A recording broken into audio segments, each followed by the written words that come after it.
কোনো উপদেষ্টা পরিষদ রাষ্ট্র পরিচালনা করতে পারবেন না আমাদের সহযোগিতা ছাড়া। আমার এই বক্তব্যের 24 ঘন্টার মধ্যে যদি আপনারা কোনো ব্যবস্থা গ্রহণ না করেন, আমরা আপনাদের বিরুদ্ধে ব্যবস্থা গ্রহণ করতে বাধ্য হব।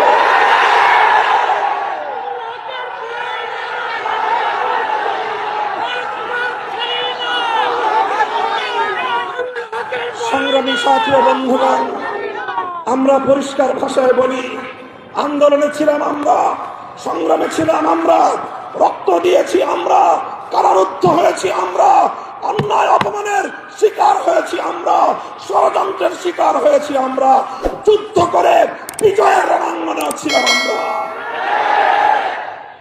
এখন সম্মিলিতভাবে এই রাষ্ট্রটাকে এগিয়ে নেওয়ার দায়িত্ব আমাদের।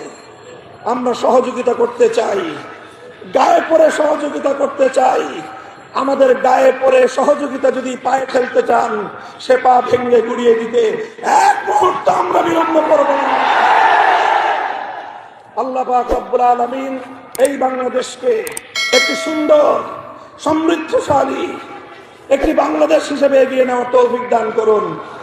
আমরা পরিষ্কার ভাষায় বলি, আমরা ইসলামী রাজনীতি করি, এদেশে খেলাফত রাষ্ট্র ব্যবস্থা প্রতিষ্ঠার জন্যই আমাদের জীবন যৌবনকে আমরা উৎসর্গ করতে চাই। আপনারা কে কি রাজনীতি করবেন আপনাদের বিষয়। আমরা আমাদের আদর্শ আপনাদের উপর জোর করে চাপিয়ে দিতে চাই না, কিন্তু আমাদের রাজনীতির প্রতি যদি বৈষম্যমূলক দৃষ্টিভঙ্গি নিয়ে তাকাবার চেষ্টা করেন, চোখ উপড়ে ফেলবো। আমরা কারো করুণা চাই না, অধিকার চাই। ভিক্ষা চাই না, আমরা অধিকার চাই। অধিকার যদি সহজে না দেয়, অধিকার আদায় করে নিতে পারি আমরা। রক্তের প্রয়োজন হলে রক্ত দেই, অধিকার আমরা আদায় করে নেই। আমাদের এই কথাগুলো, আমাদের অবস্থান এবং আমাদের এই বাংলাদেশের গণমানুষের সঙ্গে আমাদের রিলেশনটাকে নতুন করে পড়ে নেবেন।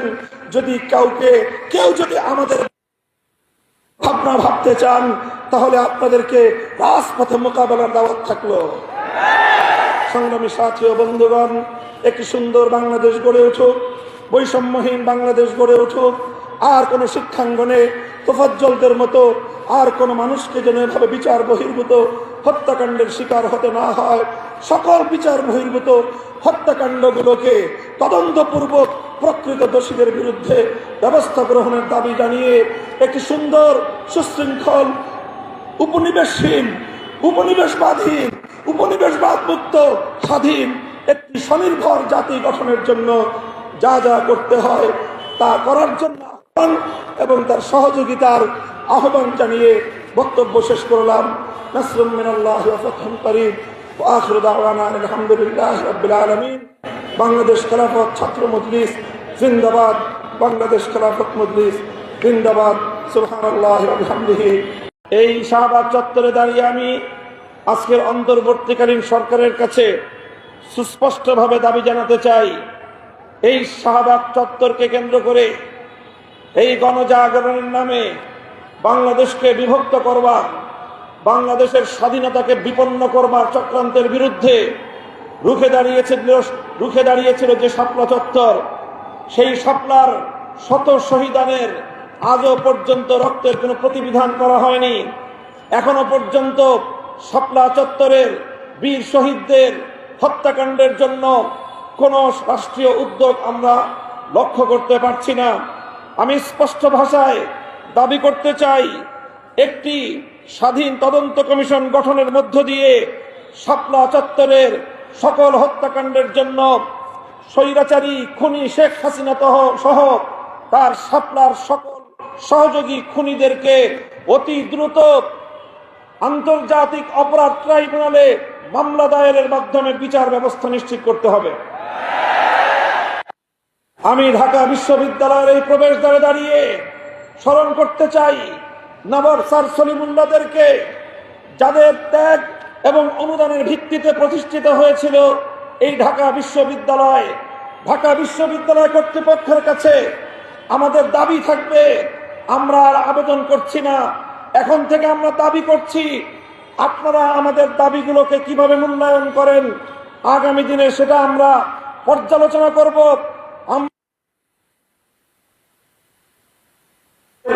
কর্মসূচি আমরা নির্ধারণ করব। আপনারা রবীন্দ্রনাথের গান গান, অথচ নবাব স্যার সলিমুল্লাহদেরকে আপনারা ভুলে যান। এই ধরনের আতেলগিরি বাংলাদেশে আগামী দিনে বরদাস্ত করা হবে না। আমরা অন্তর্বর্তীকালীন সরকারের কাছ থেকে তারা এদেশে ইসলামী শাসন ব্যবস্থা প্রতিষ্ঠা করবে এই ধরনের দিবাস্বপ্ন আমরা দেখি না। তবে আমরা স্পষ্ট ভাষায় বলতে চাই, আমরা ইসলামী রাষ্ট্র প্রতিষ্ঠার জন্য যে আন্দোলন, যে সংগ্রাম করছি, আমাদের পথে বাধা হয়ে দাঁড়াবার কোনো দুঃসাহস যেন আপনারা না দেখান। আমাদের কার্যক্রমকে ব্যাহত করে এমন কোন পদক্ষেপ আমরা বরদাস্ত করব না। ইসলামিক ফাউন্ডেশন সহ ইসলামী প্রতিষ্ঠানগুলোকে ইসলামের মূল ধারার বিপরীতে পরিচালনা করবার দুঃসাহস আমরা বরদাস্ত করব না। আমাদের একজন প্রতিনিধি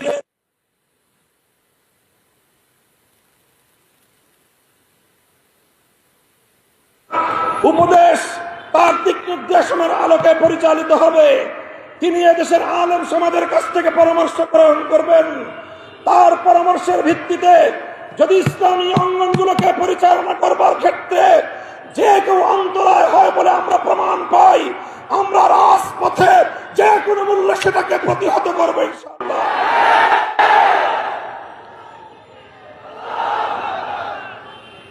আমরা পরিষ্কার ভাষায় বলতে চাই, শিক্ষা ব্যবস্থায় ইসলামের বিরুদ্ধাচরণের অশুভ ধারা বন্ধ করতে হবে। সকল শ্রেণীর শিক্ষা ব্যবস্থায় প্রতিনিধিত্বশীল ব্যক্তিবর্গের মাধ্যমে নতুন শিক্ষা ব্যবস্থা প্রণয়নের উদ্যোগ গ্রহণ করতে হবে। আপনারা সেই আওয়ামী দুঃশাসনের আমলের মতো বরাবর দেশের ইসলামপন্থীদেরকে উপেক্ষা করে চলবেন। আমাদেরকে উপেক্ষা করার এই ধারা আমরা আর বেশি দিন চুপ করে বরদাস্ত করব না। শিক্ষা কমিশনে এদেশের সর্বজন কোন আলেম প্রতিনিধি অন্তর্ভুক্ত করতে হবে, না ওই শিক্ষা কমিশনের কোন সুপারিশ আমরা মানব না। বৈষম্যহীন শিক্ষা ব্যবস্থা প্রতিষ্ঠার স্পষ্ট দাবি জানাই। আলিয়া মাদ্রাসার শিক্ষার্থীরা তারা জাতীয় শিক্ষা ব্যবস্থায়, জাতীয় সকল চাকরি বাকরির ক্ষেত্রে বৈষম্যহীন সুযোগ সুবিধা চায়। এক্ষেত্রে মেধার ভিত্তিতে সকলের জন্য সকল ব্যবস্থায় যত ধরনের বৈষম্যমূলক নীতি রয়েছে, বৈষম্যমূলক ব্যবস্থা এবং আইন রয়েছে, সেগুলোর বিলোপ করতে হবে। কিছু কিছু বিভাগে, অনেক পাবলিক বিশ্ববিদ্যালয়ে আলিয়া মাদ্রাসার ছাত্রদের জন্য ভর্তির সুযোগ রাখা হয় নাই। অনেক চাকরির ক্ষেত্রে বৈষম্য করা হয়।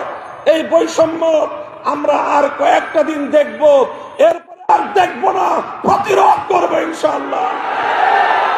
আমাদের কওমি মাদ্রাসার ব্যাপারে আমরা তো চাকরি বাকরির কথা বলি না, তবে শুধু এতটুকু বলবো, কওমি আলেম সমাজ যেভাবে চায় সেইভাবে কওমি শিক্ষা ব্যবস্থাকে মূল্যায়ন করতে হবে। কওমি আলেম সমাজের কাছ থেকে দেশ গঠনে মেধা অনুযায়ী যথাযথভাবে রাষ্ট্রীয় সকল পর্যায়ে তাদের জন্য সেবা প্রদান করবার, কর্মসংস্থানের সুযোগ নিশ্চিত করতে হবে। সংগ্রামী সাথী ও বন্ধুগণ, উপনিবেশায়নের যে কথা আজকে আমরা বলছি, আমরা দেশটাকে কলোনি হিসেবে আর দেখতে চাই না। ব্রিটিশরা আমাদেরকে এক সময় কলোনি হিসেবে ব্যবহার করেছে। ভারত আমাদেরকে কলোনি হিসেবে ব্যবহার করবার জন্য তার সেবাদাসী শেখ হাসিনাকে বছরের পর বছর আমাদের কাঁধের উপর চাপিয়ে রাখবার অপচেষ্টা চালিয়েছে। এই অপচেষ্টার পরিণাম কি হয়েছে? ভারতকে এখান থেকে শিক্ষা গ্রহণ করবার জন্য আমি উদাত্ত আহ্বান জানাবো। আর কোনদিন যেন এই স্বাধীন বাংলাদেশে কোন সেবাদাস প্রতিষ্ঠার দুঃস্বপ্ন যেন ভারত না দেখে। অন্য সকল সাম্রাজ্যবাদী শক্তিদেরকে আমরা স্পষ্ট সতর্কবার্তা দিয়ে দিতে চাই, বাংলাদেশ স্বাধীন হয়েছে, স্বাধীনভাবে পরিচালিত হবে। অন্য কোন সাম্রাজ্যবাদের সেবাদাস বাংলাদেশের শিক্ষা ব্যবস্থা কোরআন ও বিজ্ঞান ভিত্তিক শিক্ষা ব্যবস্থা, বিজ্ঞান ভিত্তিক বিজ্ঞান ভিত্তিক বিজ্ঞানী যে বিজ্ঞান বিভাগের বাইরে বিশেষ করে কলা অনুষদের যতগুলো শিক্ষা ব্যবস্থা সব জায়গাগুলোতে হিন্দুত্ববাদ সহ নাস্তিক্যবাদ, পশ্চিমা সাম্রাজ্যবাদের সকল অনুসরণ বাদ দিয়ে কোরআন ভিত্তিক, কলা অনুষদের ইসলাম ভিত্তিক প্রতিটি শিক্ষার নৈতিকতাকে সেইভাবে ঢেলে সাজাতে হবে। নতুন করে কারিকুলাম তৈরি করতে হবে স্বাধীন বাংলাদেশ গঠন করতে হলে। সংগ্রামী সাথী ও বন্ধুগণ, সর্বশেষ আমি উদাত্ত আহ্বান জানাতে চাই, যত অন্যায় বিচার বহির্ভূত হত্যাকাণ্ড চলছে, এই হত্যাকাণ্ড অবিলম্বে বন্ধ করতে হবে।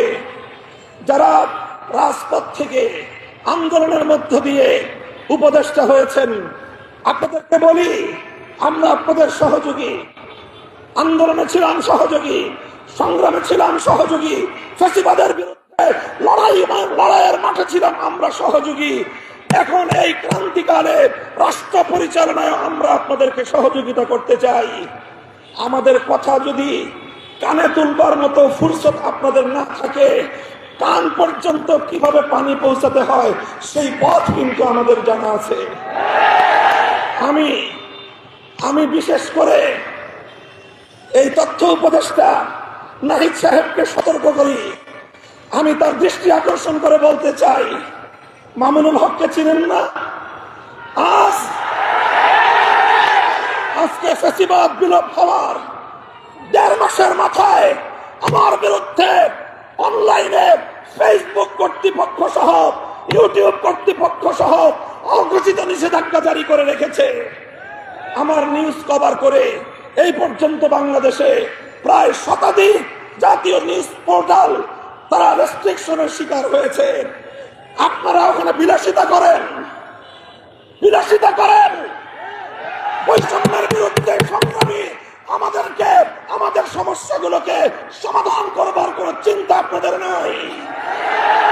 আপনারা উপদেষ্টা পরিষদ রাষ্ট্র পরিচালনা করতে পারবেন না আমাদের সহযোগিতা ছাড়া। আমার এই বক্তব্যের 24 ঘন্টার মধ্যে যদি আপনারা কোনো ব্যবস্থা গ্রহণ না করেন, আমরা আপনাদের বিরুদ্ধে ব্যবস্থা গ্রহণ করতে বাধ্য হব।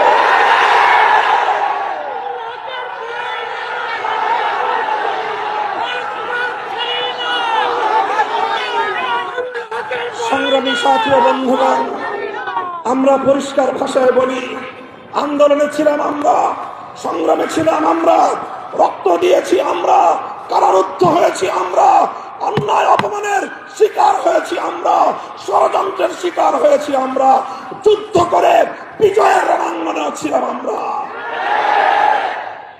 এখন সম্মিলিতভাবে এই রাষ্ট্রটাকে এগিয়ে নেওয়ার দায়িত্ব আমাদের। আমরা সহযোগিতা করতে চাই, গায়ে পড়ে সহযোগিতা করতে চাই। আমাদের গায়ে পড়ে সহযোগিতা যদি পায়ে ফেলতে চান, সে পা ভেঙে গুড়িয়ে দিতে এক মুহূর্ত আমরা বিলম্ব করব না।